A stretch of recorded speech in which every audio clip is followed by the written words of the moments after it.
Welcome back to another devotional reading where we pause to take a moment to nourish our hearts with God's eternal truth. Today we will continue to read from the book To Be Like Jesus by Ellen G. White. And the topic that we will look at today is consecrated workers could do great work in short time. But before we begin, let us pause to listen to the song of meditation. Work for the night is coming, work through the morning hours. Work while the dew is sparkling, work mid spring in flowers. Work while the day grows brighter under the glowing sun. Work for the night is coming when man's work is done. Work for the night is coming, work through the sunny noon. Fill brighter stars with labor, rest comes sure and soon. Give every flying minute something to keep in store. Work for the night is coming when man works no more.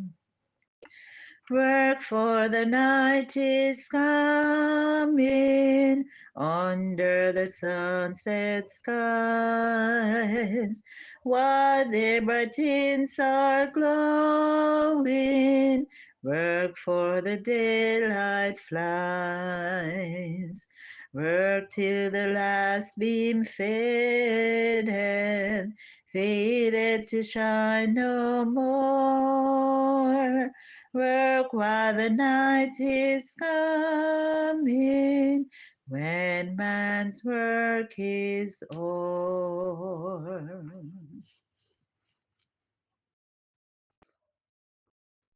I hope you were blessed by that psalm. Just a gentle reminder before we start the reading is that these devotionals are here to encourage us, strengthen our walk with Christ, and remind us that God's Word is a lamp unto our feet and a light unto our path. Again, the topic for today is consecrated workers could do great work in short time. And the scripture reading is taken from Acts chapter 4, and we will read verse 32. And it reads, And the multitude of them that believed were of one heart and of one soul. Neither said any of them that aught of the things which he possessed was his own, but they had all things in common. The world need missionaries, consecrated home missionaries, and no one will be registered in the book of heaven as a Christian who has not a missionary spirit. But we can do nothing without sanctified energy.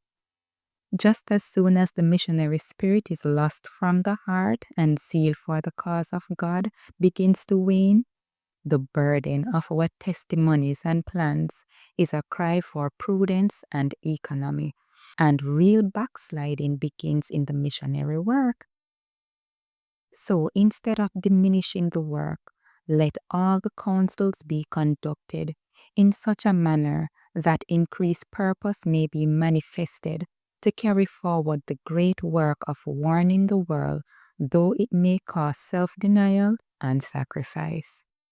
You see, if every member of the church was constantly impressed with the thought that I am not my own, but I have been bought with a price, all would feel that they are under the most sacred obligation to improve every ability given of God, to double their usefulness year by year, and have no excuse for spiritual negligence. Then there would be no lack of sympathy with the Master in the great work of saving souls. Who are there among us that with spiritual perception can discern the stirring conflict that is going on in the world between the forces of good and evil? Do you understand the nature of the great controversy between Christ, the Prince of Life, and Satan, the Prince of Darkness?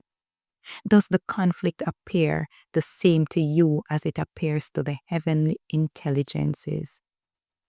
Oh, if all who profess to be followers of Christ were indeed living channels of light to the world, imbued by the Spirit of God, with hearts full to overflowing with the gospel message, with the very countenance beaming with devotion to God and love to others, what a work might be accomplished in a short time. You see, the messengers of the truth would not speak with hesitation, with uncertainty, but with fearfulness and confidence. Their words are the very tones of the voice which strike conviction to the hearts of the hearers. This reading was taken from the Review and Herald, August 23, 1892. Thank you for listening, and remember to let the Word of God be a lamp unto your feet and a light unto your path. We invite you to come back tomorrow as we continue growing in grace through the inspired words of God.